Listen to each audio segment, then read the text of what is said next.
Mahalin mo ang iyong magulang bago ka naging isang magulang. Dahil una sa lahat, darating din tayo sa puntong maging isang magulang din tayo.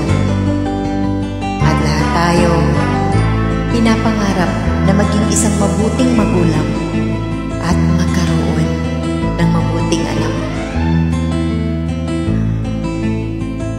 Bago mo isipin yan habang isa ka pa lamang na anak, ngayon dapat alam mo kung paano pasayahin, respetuhin at pahalagahan ang iyong magulang. Naisip mo ba minsan na nagpakahirap ang iyong magulang na dalhin ka sa kanyang sinapupunan ng 9 na buwan